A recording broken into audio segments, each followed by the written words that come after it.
नमस्कार. महाराष्ट्र राज्यातील तमाम कर्मचारी बंधू आणि भगिनींनो, तुमच्याकरिता जुन्या पेन्शनबाबतची एक अतिशय महत्त्वपूर्ण बातमी घेऊन आलेलो आहे. उच्च न्यायालयाचा मोठा महत्त्वपूर्ण निर्णय काय आहे, सविस्तर उत्तर जाणून घेऊया. त्याकरिता व्हिडिओ पूर्ण बघा. शंका असल्यास कमेंट्स करून लिहू शकता. चॅनलवर पहिल्यांदा आला असेल चॅनलला प्लीज सबस्क्राईब करून बेल बटन दाबायला विसरू नका.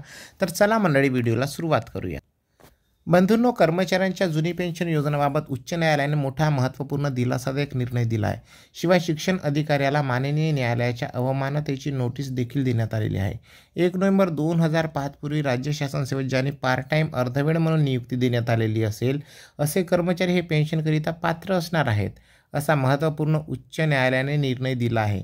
शिवाय या आदेशाचे पालन न करणाऱ्या शिक्षण अधिकाऱ्याला उच्च न्यायालयाने मंगळवारी माननीय न्यायालयाच्या अवमानतेची नोटीस देखील बजावण्यात आलेली आहे. न्यायमूर्ती नितीन जामदार व न्यायमूर्ती मिलिंद साठे यांच्या खंडपीठासमोर ही सुनावणी झाली असून 1 नोव्हेंबर 2005 अगोदर पार्ट टाईम म्हणून नियुक्ती देण्यात आली आहे असे कर्मचारी जुनी पेन्शनकरिता पात्र ठरेल, असा निकाल देण्यात आलेला आहे.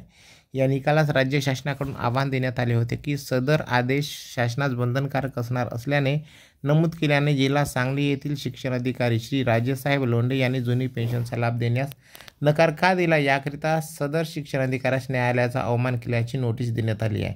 सदर शिक्षण अधिकाऱ्यास इंग्रजी समजत नाही का, असे न्यायालयाने सुनावले आहे. यामध्ये नमूद करण्यात आले की कर्मचाऱ्यांची नियुक्ती 2005 अगोदर पार्ट टाईम म्हणून ही नियुक्ती 100% अनुदानित पदावर असली तरी सदर कर्मचारी ह्या जुन्या पेन्शनकरिता पात्र ठरतात, असे स्पष्टीकरण सदर निकालामध्ये देण्यात आले आहे.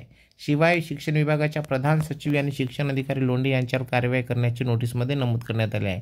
काय आहे प्रकरण, तर सांगली जिल्ह्यातील 100% अनुदानित शाळेमध्ये अर्धवेळ म्हणून ग्रंथपाल म्हणून 1/11/2005 पूर्वी नियुक्ती देण्यात आलेल्या कर्मचाऱ्यांना जुनी पेन्शन देण्यास नकार दिला होता. त्यामुळे सदर कर्मचाऱ्यांनी न्यायालयामध्ये धाव घेतली होती. यामध्ये न्यायालयाने वरीलप्रमाणे निकाल दिला आहे.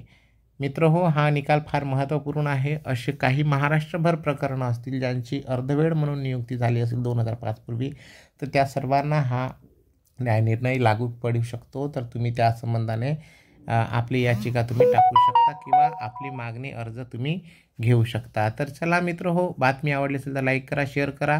चॅनलवर पहिल्यांदा आला असेल चॅनलला प्लीज सबस्क्राईब करून बेल बटन दाबायला विसरू नका, कारण अशा प्रकारचे व्हिडिओ तुम्हाला मिळत राहतील. चला मंडळी, परत भेटूया अशाच एका चांगल्या व्हिडिओसोबत. जय हिंद, वंदे मातरम, धन्यवाद, जय महाराष्ट्र.